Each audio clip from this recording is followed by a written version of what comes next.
Mesdames et messieurs, très heureuse de vous retrouver sur votre plateforme www.ezaetv.bj. C'est un honneur pour nous d'être chaque semaine à vos côtés sur ce plateau pour débattre d'un sujet d'actualité, d'un sujet d'intérêt, d'un sujet de développement. Et l'organisation régulière des élections est un baromètre important de mesure de la démocratie d'un pays. Et depuis l'historique conférence des forces vives de la nation de 1990, le Bénin célèbre donc sa démocratie à l'organisation de chaque élection. Et cette fois-ci, nous allons parler de l'organisation de l'élection législative du 28 avril 2019. Mesdames et messieurs, chers internautes, nous analyserons donc sur ce plateau les préparatifs de cette élection. Et comme invité, nous recevons un spécialiste des questions électorales. Je vais dire son nom et lui-même va dire le reste de ce qu'il est. C'est un exercice que j'aime bien que les invités fassent. Monsieur Abelio Marino de Souza, bonjour et bienvenue sur ce plateau. Bonjour madame. Qu'est-ce qu'on doit savoir d'autre de vous? Je suis sociologue de formation de base. J'ai une spécialisation en développement local et décentralisation, puis en management des élections. Je suis membre de la société civile.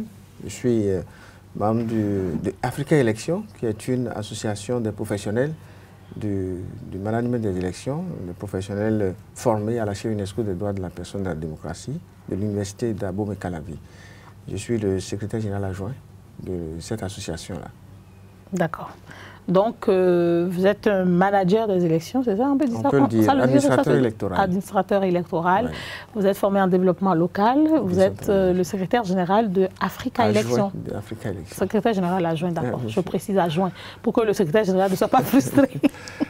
D'accord, de Africa Élections. Et là, on va parler des élections législatives au Bénin. C'est ça, hein? On va parler des préparatifs. On verra dans quelle mesure les différents acteurs impliqués jouent leur partition pour la tenue effective donc, de cette élection. Est-ce que, à ce moment précis, M. de Souza, vous pourrez dire que les préparatifs vont bon train? Oui, on peut dire que les préparatifs vont bon train parce que jusque-là, tout se fait dans les délais impartis par la loi, on peut le dire. On peut peut-être regretter un peu le fait qu'il y a une certaine précipitation qui caractérise aujourd'hui la classe politique parce qu'il y a une nouvelle charte des partis politiques. Et il faut que toute formation politique qui veut être présente aux élections prochaines, il faut que ces formations politiques puissent se conformer aux nouvelles dispositions prescrites par la nouvelle loi.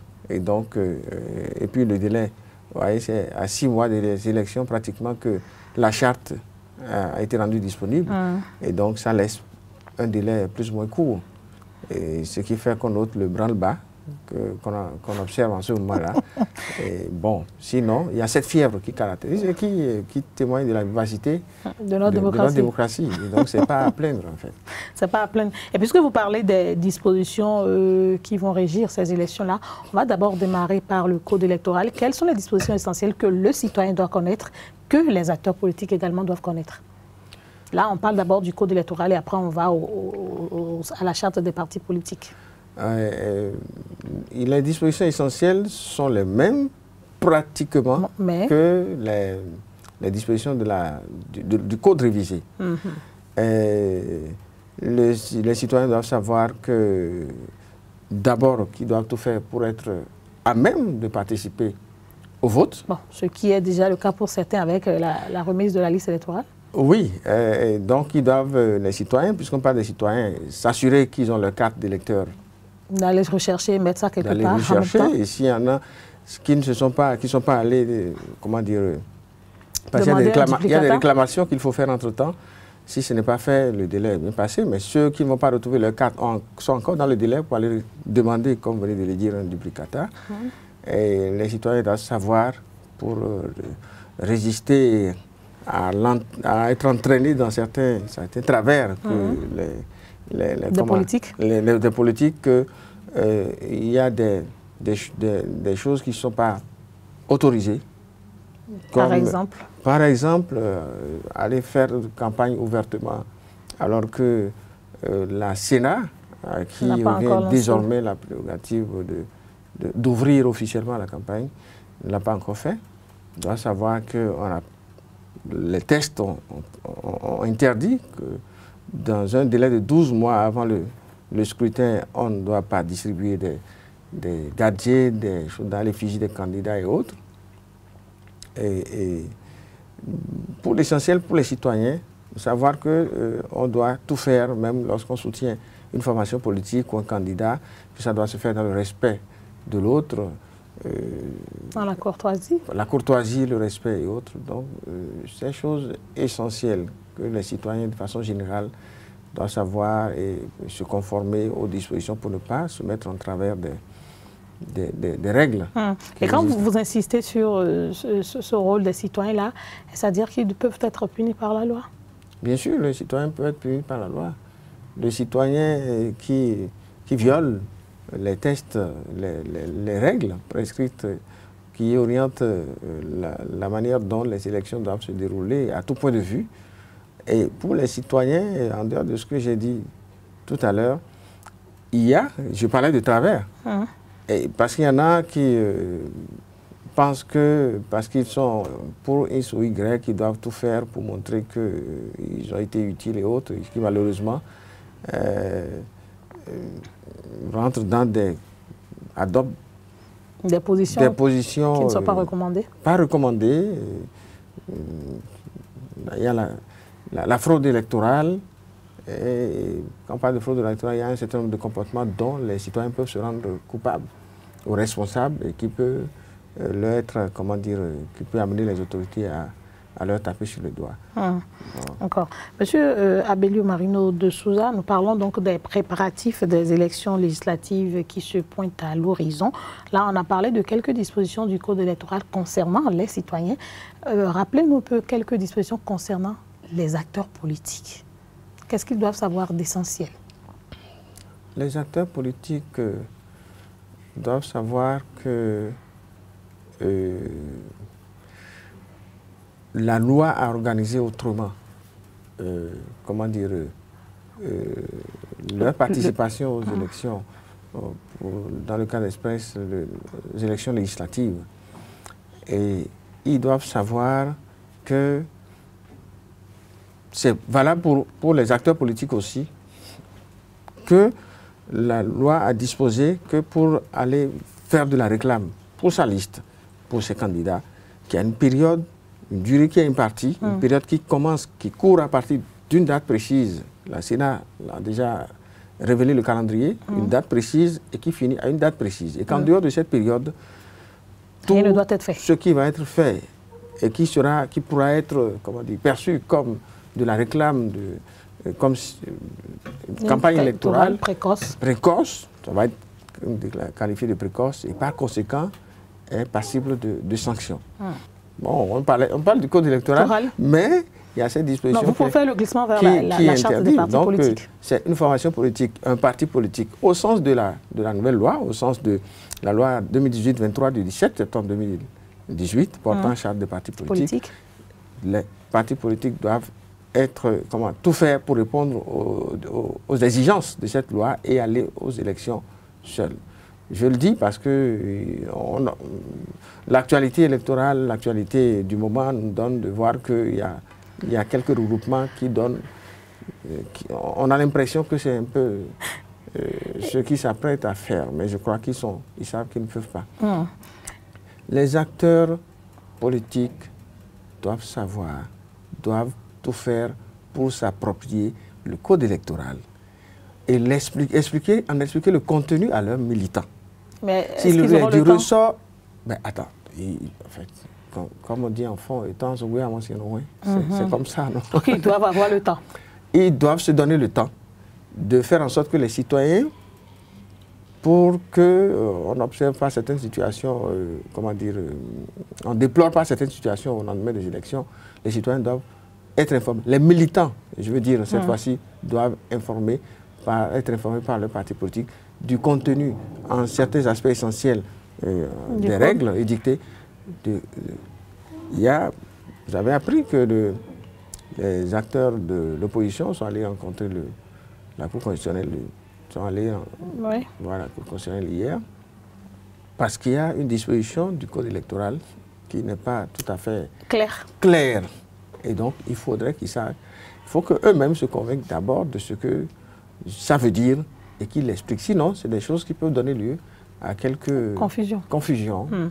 Chers internautes, nous parlions donc des dispositions du code électoral et de la charte des partis politiques que chacun doit connaître, que même les acteurs politiques doivent connaître pour qu'on ne puisse pas entrer dans les travers de la loi. Et là, depuis l'avènement de la charte des partis politiques avec le code électoral, il y a eu beaucoup de supputations, M. de Souza, il y a eu beaucoup d'atermoiements, il y a eu beaucoup de discussions. À un moment donné, même on ne savait plus où donner de la tête. Et l'éternelle question qui revenait, c'est comment est-ce que nos députés seront élus pour la prochaine législature. La question des 10%. Même les acteurs politiques n'arrivent pas à expliquer cela à leurs militants. Mais puisque vous êtes un expert. Oui, merci madame. C'est vrai que l'une des innovations que le nouveau code électoral apporte, c'est que contrairement à ce qui était dit dans l'ancienne loi, pour qu'une liste de candidatures, un parti politique qui a compétit, puisse participer à l'attribution des sièges dans un arrondissement, puisque nous parlons des élections législatives, il ne suffit plus simplement de recueillir des suffrages et d'être parmi peut-être les formations politiques qui ont recueilli plus de voix. Il y a comme un filtre que la loi apporte, comme un tri qu'on veut faire d'abord. Et c'est ce tri-là qui impose les critères. C'est pour ce tri-là que le critère de 10% a été intervenu.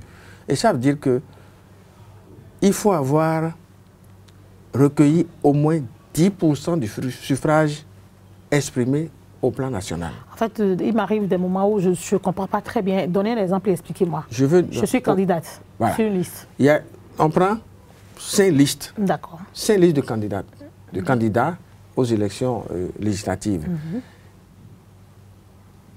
Après les élections, au terme du scrutin, quand on a attribué les suffrages et autres, on s'aperçoit que peut-être qu'il y a une liste qui a 2000 voix, l'autre 1500, l'autre 1000, ainsi de suite.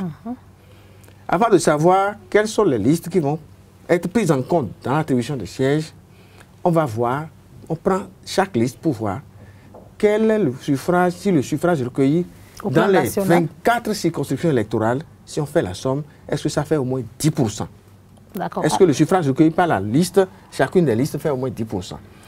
On se rend compte par exemple que c'est les listes A et B dans les 5, pour l'exemple que je suis en train de prendre, que c'est les listes A et B qui ont recueilli au moins 10% du suffrage exprimé au plan national, valablement exprimé au plan national. Donc, tel que la loi a disposé, c'est que c'est les deux listes-là qui sortent en tête, qui sont éligibles. Déjà. Ils sont éligibles pour participer à l'attribution des sièges. Mais la loi dit en même temps qu'il faut qu'il y ait au moins 4 listes pour qu'on procède à la répartition des sièges. Donc ça veut dire que ce n'est pas parce que c'est seulement 2 listes qui ont recueilli au moins 10% du suffrage national, exprimé au plan national, qui vont être considérées. La loi a voulu, le législateur a voulu que... C'est pas encore clair. C'est pas encore clair. Il faut que ce soit clair. En fait, j'insiste parce qu'il faut que ce soit clair. Il faut que ce soit clair. Je prends la 5e circonscription électorale. Bien sûr. Et je reprends l'exemple que c'est 5 partis politiques, je parle de partis politiques, qui compétissent, qui ont compéti dans la 5e circonscription électorale. Quand on a fait le dépouillement et tout, on a remarqué que c'est 2 listes qui ont réussi à avoir... les meilleurs suffrages. Voilà. Pas les meilleurs suffrages, mais qui ont réussi à avoir 10% au moins. 10% au moins du suffrage exprimé au plan national, total du suffrage exprimé. D'accord. Donc, je dis, au plan national, on a 3500 suffrages exprimés quand on a fait le compte de tous les voix obtenues par toutes les formations politiques en compétition. 3500 voix. D'accord. Il faut avoir au moins 350 voix. D'accord. Au plan national. Au plan national. Le parti politique, je prends le parti politique A. Oui. Même s'il a 1000 voix dans la 5e circonscription électorale et qui n'a pas les 10% au niveau de... Il y a problème. Il n'est pas éligible.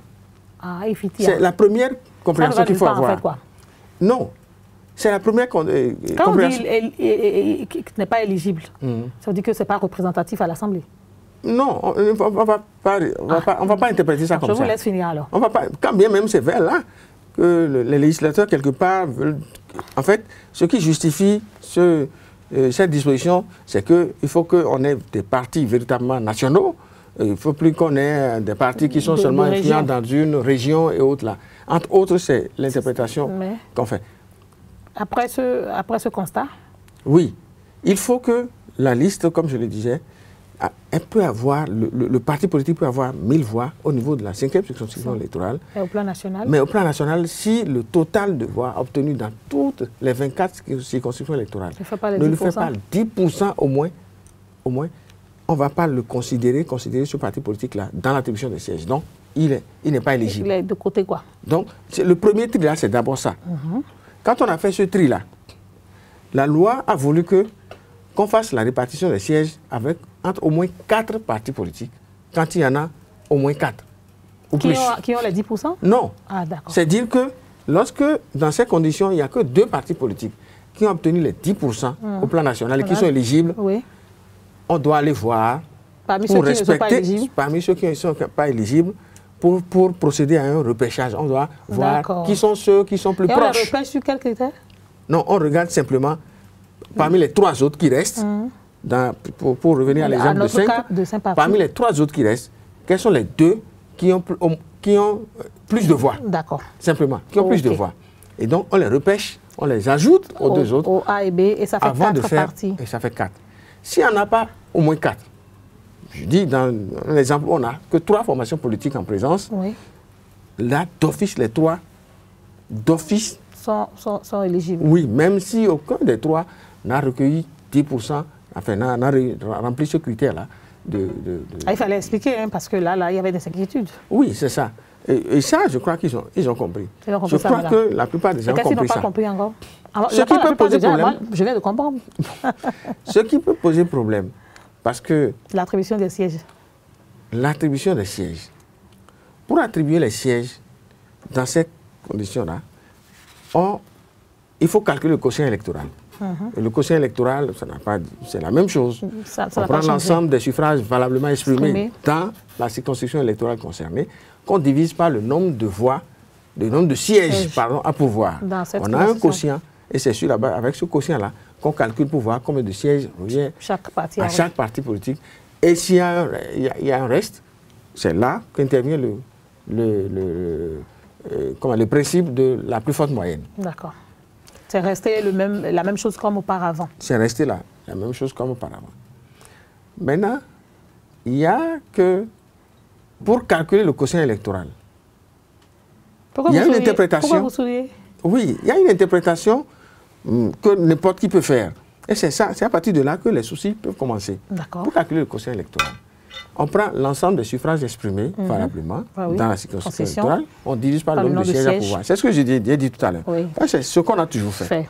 Mais il se trouve que si je prends l'exemple de tout à l'heure, je reprends l'exemple des 5 partis politiques. De la 5e Quand on a fini de repêcher, on a un parti politique qui est resté là.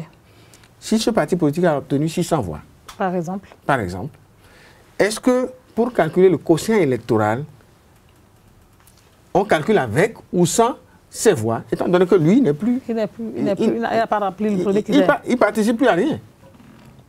Il ne participe plus à rien. Et là? Pour obtenir le quotient électoral sur la base duquel on va attribuer les sièges, les 5 sièges, aux 4 qui sont éligibles, est-ce qu'on prend l'ensemble des suffrages exprimés recueillis par les 5 partis politiques en présence, ou on prend seulement pour les 4 qui doivent participer à l'attribution? Ça, c'est une question que la loi n'a pas réglée. Et vous n'avez pas la solution? Ben, c'est l'une ou l'autre. Ben, bien sûr, c'est l'une ou l'autre. Ça ne peut pas être l'une ou l'autre, il faut bien qu'on choisisse. C'est l'une ou l'autre. On peut dire que, normalement, où la Sénat doit pouvoir trouver une solution à cela avant les élections, ou bien c'est la Cour constitutionnelle. Comment on va faire dans ce cas? Parce que vous avez dit que c'est un couac qui reste en suspens. Bien sûr, il faut parce que... Vous êtes acteur de la société civile, est-ce que vous aviez pensé à cela? Nous, on est en train de faire la réflexion en cours. et pour en venir à peut-être déjà à faire une proposition. C'est aussi l'inquiétude des acteurs de bien sûr, parce que si les gens ne comprennent pas, ça va donner lieu à des revendications à ne pas en finir. Les gens ne vont pas se comprendre, on va commencer à se tirailler, et puis bon, bref, les mauvais perdants vont surfer là-dessus, comme d'habitude. Donc il faut que ce soit clarifié. Et c'est en cela que la démarche des acteurs de l'opposition qui sont allés voir la Cour hier, j'ai compris la démarche, mais j'étais moi persuadé que la Cour ne pourra pas leur dire voilà, ça va se passer de telle manière. Non. Quand le problème va se poser, ils vont analyser, ils vont trancher, ils vont prendre une décision, et cette décision va s'imposer à tout le monde. Oui, mais est-ce que ce n'est pas bien aussi d'attirer leur attention sur ce petit couac-là, déjà? Oui, mais attention, il y a un problème qui peut se poser. Il peut se poser. Donc, commencez par y réfléchir. L'idéal serait qu'on puisse dire non, voilà l'orientation qu'on va prendre, voilà comment on va régler ça. Si le juge du contentieux électoral en la matière fait cette déclaration, maintenant ça arrange. Ça pourrait arranger, oui. Mais bon. On verra bien. On verra bien. D'accord. Et quelles sont les autres préoccupations que vous pensez importantes pour nos internautes, à savoir, à part ces dispositions que moi j'ai énumérées? Je sais que depuis la question de la caution ou autre, bon, apparemment ça s'est réglé. Est-ce qu'il y a d'autres dispositions que peut-être les gens ne soulèvent pas, qui pourraient porter à confusion, qu'on devrait savoir? Je sais que vous, en tant qu'expert de la société civile, vous fouillez minutieusement les tests. Hein? Oui, on fouille. Il y a en dehors de cette question en lien avec l'article 242 du Code électoral, il y a une disposition qui n'est pas nouvelle. Mais qui était toujours là. Qui était là, mais que les gens n'avaient pas... En 2015, tout le monde s'est comporté comme si ça n'a jamais existé. Oui, rappelez la disposition. C'est cette disposition qui organise un peu comment est-ce que la campagne électorale en ce qui concerne l'affichage comment dire... L'affichage? Les affichages. Et même les lieux, les sites. Qui doivent afficher. On peut afficher. Et les sites qui doivent recueillir... On a eu des affichages sauvages. Comme on dit, on l'a eu... tous les endroits... En 2013, c'est sorti. En 2015, les élections législatives, là, tout le monde s'est donné à cœur joie à cette pagaille qu'on a enregistrée. Et pour les élections de 2016, la Sénat a essayé avec la mairie d'organiser... Ça n'a pas été évident, hein? Non, mais cette fois-ci, c'est-à-dire pour nous... C'est important. C'est important qu'on prenne des mesures pour que cette disposition soit réellement observée. Égalité tout au moins, quoi. Voilà, bon, l'égalité, on ne l'aura jamais. Bon, l'équité alors? Bon, oui, l'équité, oui. Il faut veiller à cela. Pour que ceux qui sont plus proches, qui sont en position de... En fait, qu'il n'y ait pas de frustration. Qu'il n'y ait pas de frustration. Parce que voilà une disposition également, parce que les acteurs politiques doivent savoir. Mais comme je dis, je m'empresse de dire qu'ils savent. Parce que pour moi... Nul n'est censé ignorer la loi. Nul n'est censé ignorer la loi. Qu'ils fassent l'effort d'aller lire cette disposition-là et de comprendre réellement et de se rapprocher des autorités, des institutions à qui la loi a attribué la compétence d'organiser cela, la Sénat, en l'occurrence, qui doit voir ça avec les maires au niveau des différentes communes, pour que non seulement les emplacements qui doivent recevoir les affichages soient connus et qu'on oblige les gens à respecter, mais également même les sites où on doit organiser les réunions électorales. On a prévu que ce soit la mairie qui en accord avec la Sénat, indique et organise le passage pour que tout le monde ait les mêmes chances. Voilà. Donc il y a ça. Il y a également que, je veux revenir là-dessus, oui, allez-y. L'article 63, qui dit qu'aujourd'hui, le délai a été porté à 12 mois. C'était 6 mois dans l'ancienne loi, à 12 mois. 12 mois avant le scrutin, on ne doit pas voir des... Et ce n'est pas le cas. Ce n'est pas le cas. Est-ce que ce n'est pas parce qu'il y a eu, je ne sais pas, avec la prise de la loi, la charte sur les partis politiques, on était un peu acculé. Est-ce que ce n'est pas ça qui a expliqué ce qu'on voit là? Non, je fais la part des choses. Dans ce qu'on voit là, on voit que les gens semblent vont vers les citoyens. Pour faire connaître leur parti, nouvelle formule, leur logo, ainsi de suite. Mais si cela ne se limitait qu'à ça, il n'y aurait pas de problème. Il n'y aurait pas de problème. On pourrait dire qu'ils se conforment. Oui, ce qu'ils font là est couvert par l'article 48. Mais dans son alinéa 2 qui dit, en dehors de la période de campagne, c'est-à-dire avant l'ouverture officielle de la campagne, que les formations politiques peuvent continuer à animer la vie politique, à aller informer les citoyens, tout ça. Mais on s'est rendu compte que mais il n'y a pas que ça. Il aurait très bien, comme savent le faire si bien les hommes politiques, c'est nous, ils ont tout fait de commencer à glisser. Nous avons vu, comme si la loi n'a jamais disposé les choses par rapport à cela, il y a des t-shirts, il y a des calendriers. Mais je vais jeter un peu la pierre dans notre mare à nous, informateurs et communicateurs. Est-ce que ce n'est pas parce qu'à un moment donné, on a mal fait également notre travail? Puis c'est nous qui portons l'information vers les populations. Est-ce qu'on n'aurait pas pu mieux faire notre travail? Je ne sais pas si vous me comprenez. Vous avez peut-être raison. Parce qu'on aurait pu mieux faire. On est juste allé expliquer les dispositions qui régissent son parti. Mais là, on a glissé. Et les acteurs des médias que nous, on a relayé. Est-ce qu'on n'est pas fautif aussi? C'est en cela que j'allais dire que vous avez... Enfin, certains de vos collègues se laissent entraîner. Parce que quand on a pris ça et qu'on connaît la loi en tant que journaliste... C'est peut-être aussi l'envie de montrer que il y a campagne, il faut que les autorités prennent. Oui, pourquoi pas. C'est aussi peut-être ça. C'est peut-être ça. Pour attirer l'attention des cieux, pour regarder ce qu'ils font. Voilà. Mais pourquoi pas. C'est dans le sens. Oui, c'est dans le sens. Toujours est-il que les premiers acteurs à blâmer, c'est les acteurs politiques. Parce que même lorsque il y a des citoyens... C'est eux qui ont quand même pris la loi. C'est eux d'abord qui ont pris la loi. Et qui devraient tout faire pour s'astreindre à son respect. Mais qui ne font pas beaucoup d'efforts tant que ça peut leur permettre de prendre un peu une longueur d'avance sur les autres. Et on se laisse aller. Finalement, tout le monde y va. Oui, c'est humain. Mais nous sommes en train de faire de notre expérience démocratique quelque chose de bien. C'est nous peut-être à l'intérieur qui il faut continuer à faire des efforts pour que de l'extérieur, les gens continuent de nous apprécier, de voir que voilà, on continue de tenir, comment dire, d'être un exemple ou un modèle. Comme les gens le disent. Les gens le disent et on est fiers d'entendre ça. Donc il y a ça, et ça, il faut attirer l'attention des acteurs politiques sur la nécessité. La Sénat a déjà dit qu'il y a une campagne. Oui, j'ai vu. Certains ont dit que ce n'était pas suffisant. C'est votre cas aussi dans la société civile. Que dire qu'il faudrait qu'on arrête la campagne, ce n'est pas suffisant pour les empêcher, les acteurs politiques, de continuer à glisser. Oui, mais ceux qui disent ça, ils proposent quoi? Le président de la Sénat a fait ce qu'il devait faire. La Sénat, à travers son président, a attiré l'attention des cieux pour dire attention, il a crié le haut là. Attention, vous êtes en train d'aller au-delà des prescriptions de la loi. Et donc, reprenez-vous. Nous allons, au niveau de la société civile, vous allez voir, il y aura des réactions qui vont venir, comme d'habitude, pour dire, mais écoutez, ça ne respecte pas les règles du jeu. La tâche aux acteurs. Maintenant, je crois qu'il y a des sanctions que la loi est prévue également. Donc, vous attendez qu'on sanctionne? Ceux qui ont la responsabilité d'appliquer ces sanctions-là, c'est vers eux maintenant. Oui, ils n'ont qu'à appliquer. Qu'ils appliquent, qu'ils jouent leur partition. Pour dissuader ceux qui auraient envie de à la fin. Parce que ça se fait tout le temps. Et moi, j'ai été surpris de voir. C'est gênant, c'est très gênant. C'est vraiment gênant. Monsieur de Souza, là, on a vu l'émotion que ça a suscité quand on a commencé par parler de grands mouvements politiques. Il y a eu beaucoup de citations. Au finish, certains ont craint qu'il y aurait eu 2 blocs.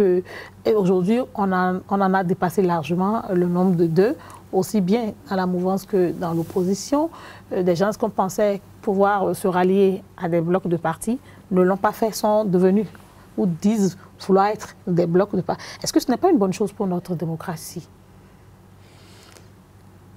C'est une bonne chose à tout point de vue. De toute manière. Pourquoi vous avez toujours ce sourire-là?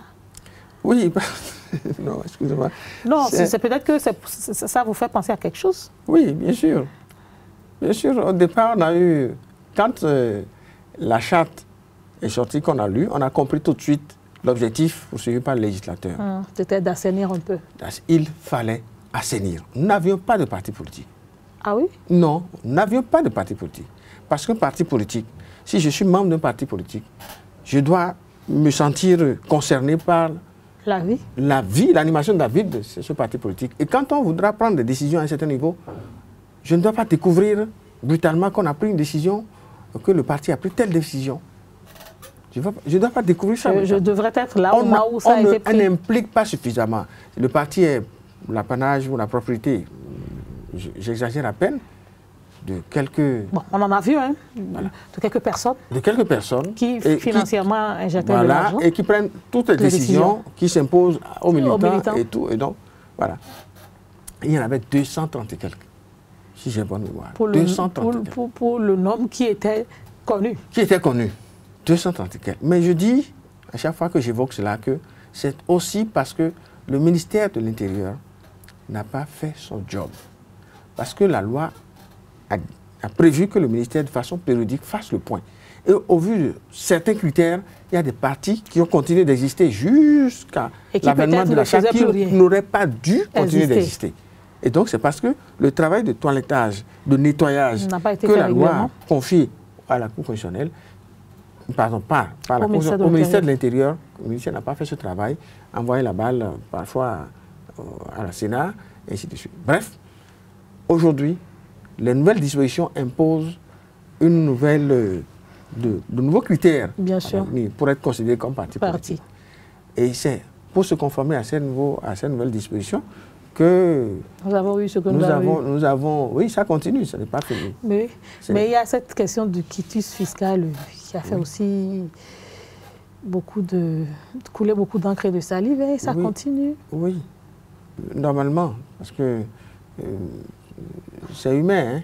Hein, ceux qui ne sont pas proches du parti au pouvoir estiment que, tel que disposé, si on veut empêcher un adversaire d'être candidat, de pouvoir être sur la liste de départ, qu'on pourrait lui créer les ennuis. Mais est-ce que ce n'est pas parce que longtemps on n'a pas toujours respecté les tests? Non, mais ça, c'est ça qui nous caractérise.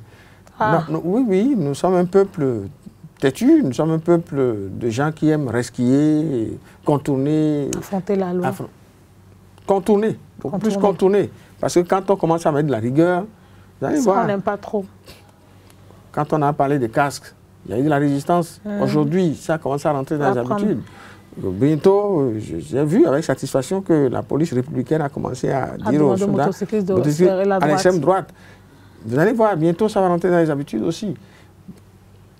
C'est parce que nous n'avons pas toujours respecté la loi. Mais c'est souvent difficile de se rendre compte que c'est ceux qui votent la loi qui ne respectent pas la loi. Oui, c'est pourquoi c'est ce que j'allais dire. J'ai pris l'habitude de dire que les hommes politiques ont cette tendance naturelle. C'est même naturel. Oui, presque naturel, puisque j'ai dû le corps un peu, puisque vous me relancez là-dessus, à contourner, à resquiller, à user de subterfuges pour ne pas faire les choses directement comme comment dire, les textes ou les lois les disposent. Ce principe de quitus fiscal, quand le projet de loi de code électoral était sorti, nous avons eu l'opportunité de travailler dessus, on a beaucoup réfléchi. Il y a une chose sur laquelle il faut être d'accord. Si vous êtes citoyen béninois et que vous prétendez à un mandat électif, un mandat public, bien sûr, vous devez montrer que vous êtes un modèle. Bon citoyen. Un bon citoyen. On ne doit pas avoir à vous reprocher que vous ne payez pas vos impôts, alors qu'on court après les pauvres citoyens, on leur fait endurer. On dirait qu'avec une justice à double vitesse. À double vitesse. Donc, sur le principe, vous êtes d'accord. Nous, on est d'accord. Il faut que le citoyen qui aspire à avoir un mandat électif, qui veut demander qu'on vote pour lui, qui veut aller nous représenter à quel niveau que ce soit, qu'il soit un modèle. 1. 2. Comment, maintenant, il faut qu'il paye ses impôts régulièrement. Pour avoir maintenant la preuve qu'il a payé ses impôts. C'est là où cette disposition-là de la loi donne un peu à réfléchir. Et c'est normal, c'est humain, que ceux qui craignent qu'on s'en serve comme... Oui, mais si vous avez de tout temps évité de payer... Oui, vous allez subir les conséquences. De toutes les façons, nous, on veut compter, on veut sur la bonne foi. Comment les gens font pour éviter de payer les impôts. Hein. Bien sûr. Il y a tellement de subterfuges. Bien sûr. Ils savent, ils ont les topos, mais depuis l'avènement de ce pouvoir, il semble qu'ils ont réussi à recadrer un peu. C'est clair qu'ils ne vont pas pouvoir le faire pour tout le monde. De façon totale partout, pour éviter que ceux qui ont l'habitude donc de ces pratiques-là rompre du jour au lendemain de façon définitive avec, non. Mais je crois qu'il y a un effort qui a été fait et aujourd'hui, ça se passe mieux. Maintenant, moi, je voudrais qu'on essaye, parce qu'on va se lancer dans des conjectures et dire qu'on pourrait faire ceci, on pourrait faire cela. On va éprouver la loi. On ira, ça a commencé, les gens ont commencé les démarches déjà. À la fin, nous allons enregistrer les informations par rapport à tout ce qui se serait passé. Nous allons analyser et je suis persuadé que si ça pose problème, j'ai déjà eu l'occasion de dire que c'est des hommes qui ont voté la loi. Si entre les législatives et les communales municipales, s'il y a lieu de réviser fondamentalement quelque chose, ça va se faire.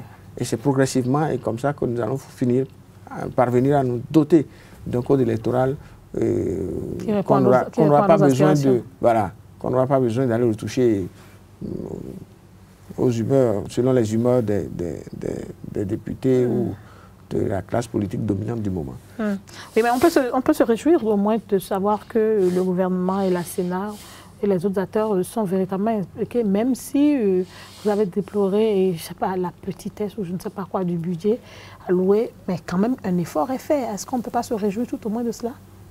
L'effort dans le sens de la disponibilité du budget pour accompagner l'organisation. Oui, je l'avais dit tout à l'heure que tout semble, jusque-là, en tout cas, tout se fait dans les délais impartis pour que, comme la Sénat, à travers son président a dit la dernière fois, que la Sénat joue comme sa partition, comme on l'a vu faire depuis 2015. Moi, j'ai espoir. Vous êtes fier de cette Sénat-là aujourd'hui, puisque c'est vous qui avez parlé d'institutionnalisation, la société civile, bien sûr. Oui, je suis très fier de cette Sénat-là. C'est pour ça que quand les députés, à l'occasion de la relecture du code électoral, ont annoncé, ils ont voulu introduire des modifications, élargir, faire tout ça. On n'a pas dit non, mais on a, en discutant avec eux, parce qu'ils ont associé la société civile, et nous avons montré en quoi est-ce que c'était opportun. Enfin, montrer qu'il fallait laisser continuer comme ça, continuer avec tel que c'est, mais en lui ajoutant, ils ne nous ont pas suivis par rapport à ça, en ajoutant à cette Sénat-là la prérogative confiée en ce moment au COSLEPI. Parce que pour moi, je le dis, personnellement, je le dis, la société civile, pour nous, c'est proprement inutile. Et si on l'a maintenu, c'est parce que c'est les hommes politiques eux-mêmes. C'est vrai qu'il faut qu'ils soient là pour regarder comment ça se fait. Mais ils ont trop de pouvoir. Tel que ça se fait là. Ils ont trop de pouvoir. C'est un travail technique. Vous avez vu tout ce qui s'est passé avant qu'on en arrive là, même si on les a vus toutes remettre la liste à la Sénat. On a vu, c'est de bonne guerre, ils veulent maintenir ça dans l'ordre. Mais est-ce que ce n'est pas ça qui nous a toujours ralenti, la politisation à outrance? Oui, ça nous a ralenti et nous allons progressivement comprendre que ce n'est pas partout qu'il faut avoir ce réflexe-là. On fait trop de concessions. Oui, vous savez, ailleurs, les autres, c'est de concession en concession. Qui sont parvenus à là où ils sont. Qui sont parvenus à là où ils sont. On parle des États-Unis, on parle de la France. Nous avons commencé il y a combien d'années? Et donc, il est encore tôt de penser qu'il faut radicalement changer certaines choses.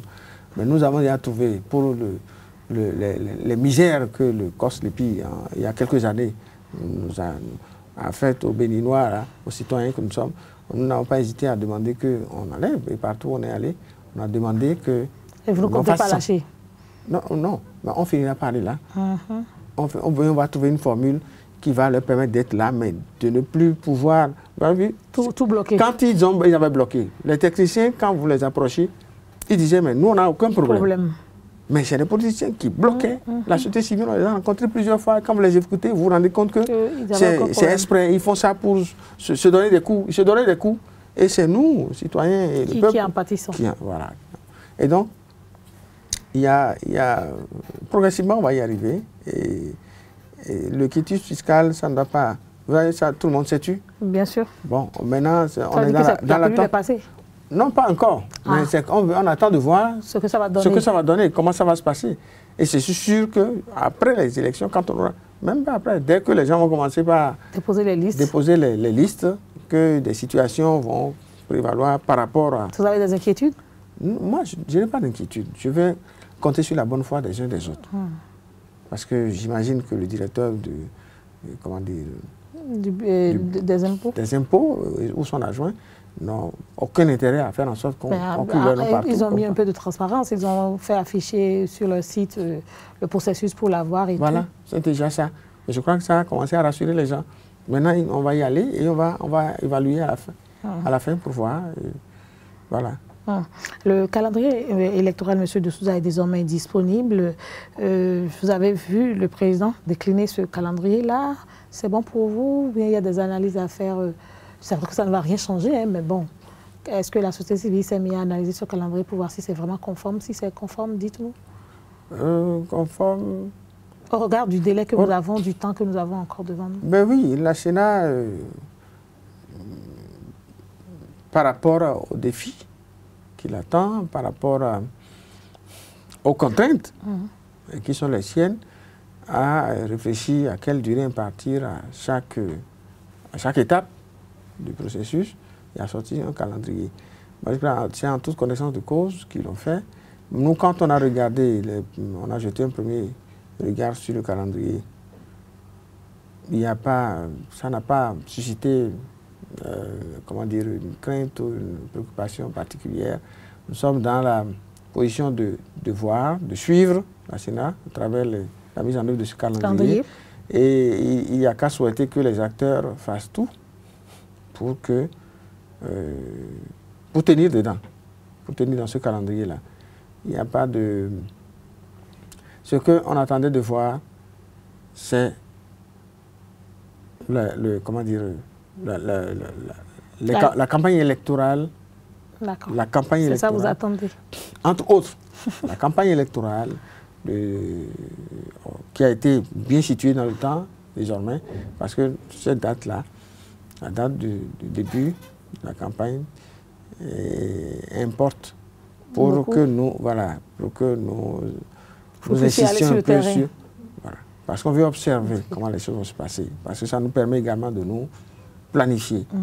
Parce que le calendrier de la Sénat nous permet, aux acteurs de la société civile, qui sommes dans le monitoring électoral, de planifier, de savoir comment... On aura droit encore cette année à une plateforme électorale des élections? La plateforme, la plateforme est là. Ah, c'est toujours là. La plateforme est là et elle va s'impliquer, elle va faire le monitoring. Ça ne va pas être, certainement pas être comme avec l'ampleur qu'on a donnée pour la présidentielle. Mais bon... vous serez là. La plateforme sera là. Les responsables de la plateforme sont là. C'est vrai que je suis membre du comité de pilotage, mais je n'ai pas reçu... Je suis membre de la plateforme, mais je n'ai pas reçu mandat pour venir en parler. De toute façon, mais vous nous direz. Je sais que la plateforme est en train de s'activer pour être présente également et faire son travail. Voilà. Oui, mais on a remarqué autre chose, monsieur de Souza, depuis la formation des partis politiques, de ces blocs-là, comme on aime si bien l'appeler par ici. On a remarqué que de plus en plus, on fait des pieds d'appel aux jeunes, à l'implication des jeunes, à l'implication des femmes. Et il y a même de nouvelles possibilités pour ces partis de dire si vous êtes jeune, si vous remplissez tant que vous avez envie, venez vers nous. Est-ce que ça aussi c'est prévu dans les tests ou c'est une innovation béninoise pour donner plus envie aux militants de s'impliquer dans la vie des partis?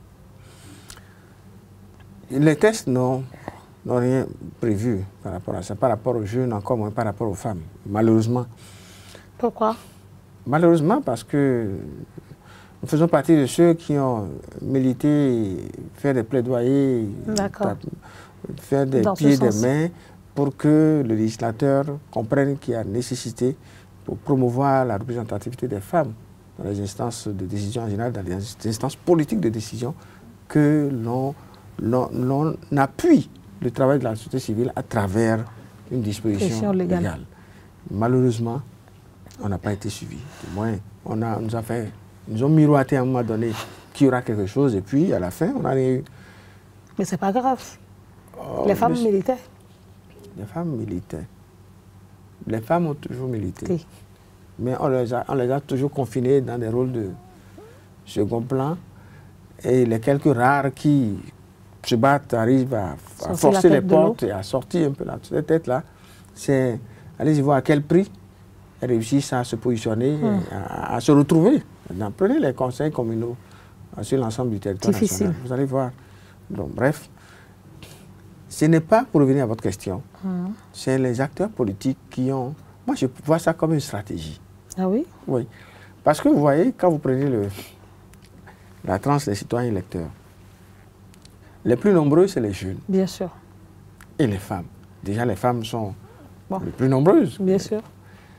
Et donc, je vois ça comme une stratégie pour attirer, déjà, parce qu'on parle de blocs, vous voyez, entre déjà les deux blocs de la mouvance présidentielle, proche du pouvoir, vous voyez qu'il y a comme une compétition entre les deux. C'est de bonne guerre. C'est de bonne guerre.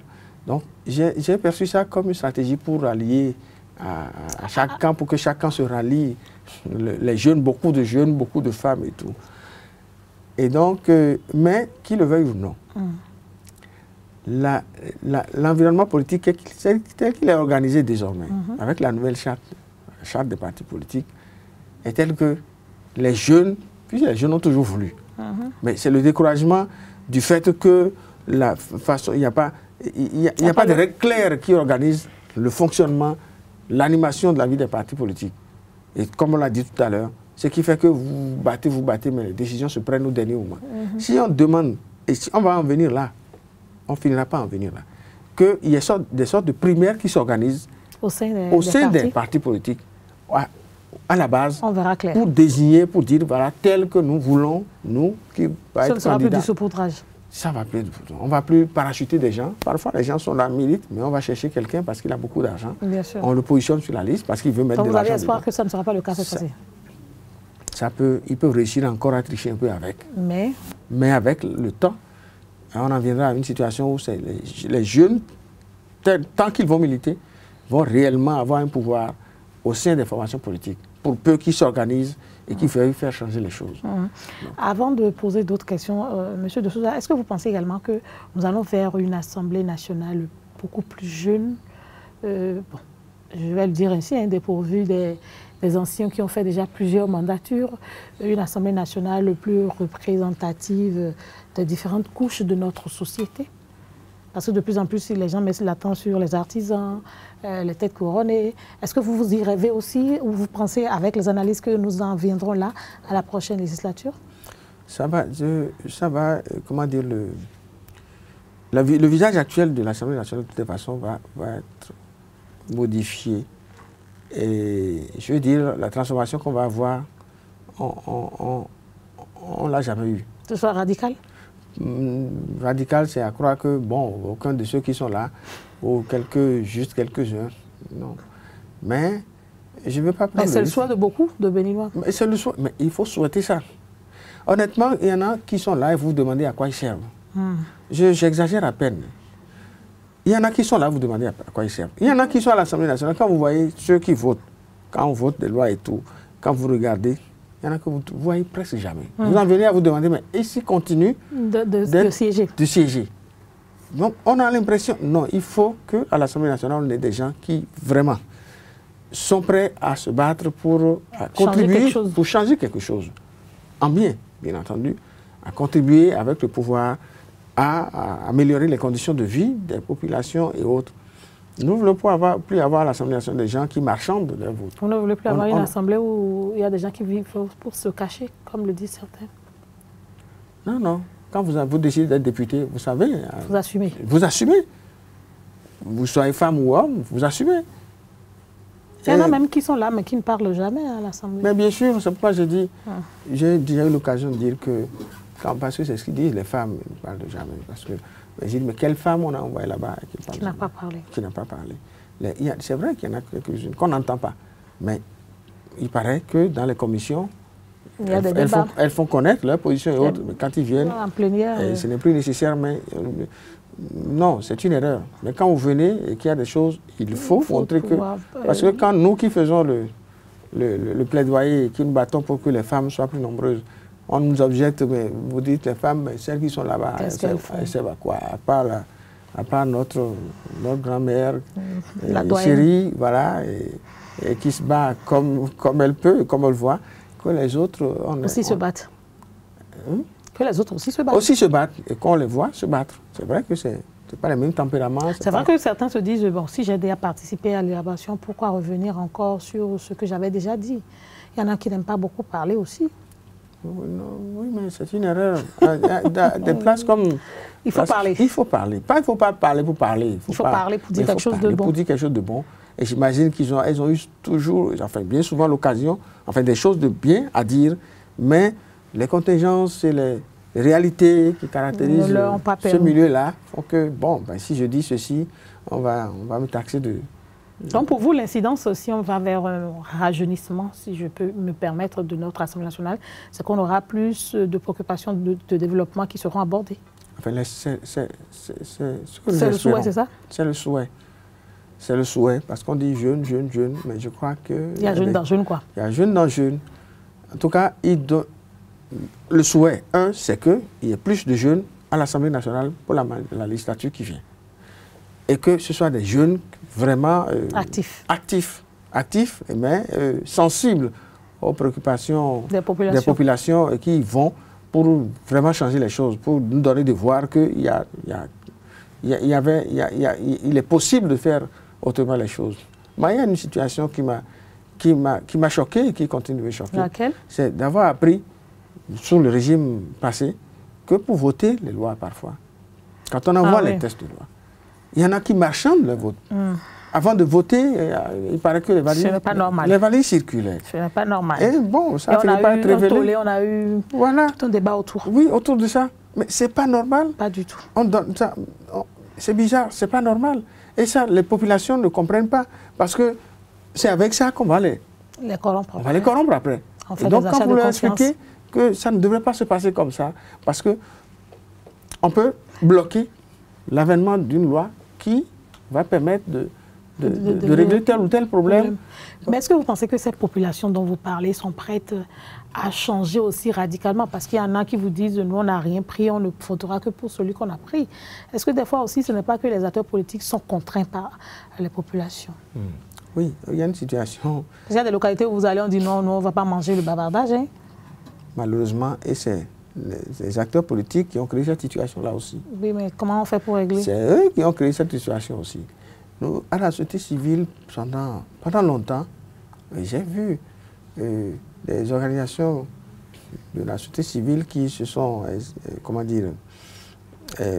qui travaillent sur le processus électoral, pour ainsi parler simplement, qui ont commencé à faire la sensibilisation. À un moment donné, on parle de lutte contre l'achat de conscience.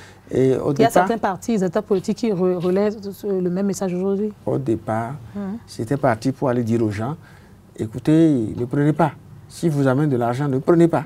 C'est pas normal. Vous ne devez pas prendre. Mais vous avez dû changer. Mais c'est un langage qui n'était pas réaliste. Après, on a entendu, prenez, mais votez selon votre conscience pour celui qui peut développer prenez, votre... mais vous n'êtes pas obligé. Prenez. Et de plus en plus, les gens prennent. Ils ne s'obligent pas. Malheureusement, il y a encore des endroits où, quand les gens prennent, ils s'obligent. On nous a raconté une anecdote à l'occasion des élections présidentielles 2016. Nous étions... Pendant qu'on s'organisait pour le monitoring, on nous a raconté qu'il y a un village, je ne vais pas préciser le village, qu'il y a un village de notre pays où les gens se sont organisés. Et quand un candidat vient, il parle, il tient son discours, il dépose quelque chose. On va voir le chef, on lui remet, on dit, on a déposé tel. L'autre vient, il dépose, on va voir, on lui remet. Et à la fin, ils ont rassemblé tout ça. Ils ont, je ne sais pas comment ils ont dit, mais toujours est-il que ils ont dit, ben voilà, comme c'est, ils nous ont donné, tel est venu, nous allons leur donner à chacun un peu. Et donc, on a compartimenté le village pour dire, telle zone, de telle à telle, là, vous votez pour tel. De telle à telle, vous votez pour tel. Vous voyez comment les gens réfléchissent parce qu'ils s'oublient, ils se disent, et ça... On est redevable. On est redevable. Et pourtant, il y a le devoir de gratitude. Oui, le devoir de gratitude, mais ils n'ont pas encore intégré ça. Pour eux, quand quelqu'un vient et vous prenez l'argent pour vous engager à faire quelque chose, vous devez vous obliger à le faire. Et comme ils ne peuvent pas, chacun n'est détenteur que d'une seule voix, voilà comment ils ont trouvé la formule pour ne pas avoir quelque chose à se reprocher, en griffe. Ça va se régler avec le temps, une fois encore, avec les réformes qu'on a commencées. On peut espérer que ça... Et avec l'aménagement des fonds à injecter dans les élections et autres, là, les partis politiques aussi seront restreints. Oui, oui. Parce que désormais, vous devez justifier de ce que vous avez dépensé et tout ça. Pas désormais, ça a toujours été comme ça. Mais ils n'ont jamais respecté. C'est qu'il faut souhaiter que... Ça se respecte. Ça se respecte. Ça se vérifie. Oui. Je ne sais pas si on va corser les dispositions, les mécanismes pour obliger les gens à justifier, à faire les choses conformément à la loi, sinon à subir les sanctions prévues. Et c'est sur ce mécanisme... Mais il faut d'abord sensibiliser, parce que si vous commencez par ça, on va dire que c'est parce que c'est tel et de tel bord qu'on a sanctionné aussi. Hein. Non, mais bon, ici, il faut sensibiliser, il faut sanctionner sans tenir compte des bords. Il ne faut pas que on donne l'impression qu'on sanctionne parce que ce n'est pas des gens de son camp. C'est ça qui peut... mais c'est possible. C'est possible. C'est possible. On doit y arriver, sinon... Notre démocratie va prendre un coup. Non, oui, la marche... que nous sommes démocratie oui, parce qu'on a fait... On va se mettre nous-mêmes des épines dans la plante des pieds, et puis à un moment donné, on ne pourra plus progresser comme cela se doit. C'est vrai que nous ne sommes pas encore dans la période de campagne, mais quels sont les comportements que chaque citoyen, parce qu'on a l'impression que ça n'intéresse pas vraiment les Béninois ce qui se passe par rapport à l'actualité électorale. Quel comportement, quel message, conseil avez-vous à donner à ces Béninois-là tout au long de ce processus qui va nous amener aux élections législatives le 28 avril 2019? Vous avez dit les citoyens? Oui, les citoyens, si vous voulez, les politiques, puisque nous sommes à la fin de l'émission. Ah, déjà? Oui, déjà. Les politiques, bon, ça va être prétentieux de ma part de dire que je vais leur donner le conseil. Voilà, ils n'ont qu'à respecter les je voudrais suggérer que, pour ceux qui ne l'ont pas fait, qui mettent en place à l'intérieur de leur formation politique des mécanismes pour que les dispositions de la loi soient respectées, soient connues. Connues déjà? Déjà bien connues d'eux-mêmes et des militants? Mais des militants aussi. Non seulement qui connaissent, mais qui s'emploient à faire en sorte que les militants puissent savoir ce que les textes disent. Et qu'ils s'emploient à faire respecter également les dispositions de la loi. Parce que le spectacle qu'on a commencé à observer là n'est pas joli du tout. Pas du tout. En termes de l'autre conseil que je voudrais donner, c'est qu'ils sensibilisent énormément leurs militants pour les comportements prescrits pendant la campagne électorale. Vous voyez, quand vous assistez, vous voyez un peu comme ça se passe. Il y a une frange enfin, je ne veux pas... Mais il y a d'un côté des gens qui tiennent des langages qui ne sont pas favorables qui ne sont pas de nature à permettre que les choses se déroulent dans la quiétude, dans la paix et autres. Et ça... Il faut que chacun soit artisan de paix. De paix. Il faut que les gens veillent à faire en sorte que l'on ne se retrouve pas... Et c'est les militants qui vont en faire les frais. Parce que ça commence à se bagarrer. Il faut que les militants au moins sachent raison garder aussi. Hein. Oui, mais c'est de la responsabilité des responsables politiques. Pour expliquer la redondance. Mais des fois, ils s'en vont. Oui, c'est pour ça que je dis, ils doivent faire en sorte que les militants comprennent. Mais aux citoyens, les citoyens également doivent, comment dire, savoir que ce n'est qu'une compétition. Et savoir que ce n'est qu'une compétition. Que le et savoir que s'ils se rendent coupables de certaines violations de la loi, ils seront les seuls à subir les rigueurs de la loi. Et les rigueurs de la loi. Et que l'on fasse des élections, comme on a pris l'habitude de faire, une fête. Que l'on se dise, lui est de l'autre bord, moi je suis de ce bord, et à la fin, s'il gagne, bon, on est ensemble. Si c'est moi qui gagne, on est ensemble. On n'a aucune raison, c'est tout à fait stupide de se faire une guerre inutile, d'en venir à empoisonner les relations, alors que les autres, là, au lendemain, ils se verront pour rigoler. Ils se verront comme d'habitude pour rigoler et autres. Là. Donc, conseil à l'endroit des citoyens, c'est de ne rien faire qui, en dehors, qui s'écarte des normes, des règles prescrites, qui orientent les comportements des uns et des autres pendant le processus électoral. Et de veiller, parce qu'il y en a qui vont lacérer les affiches. De veiller à respecter la loi. À respecter la loi, de toute façon. Mais les acteurs,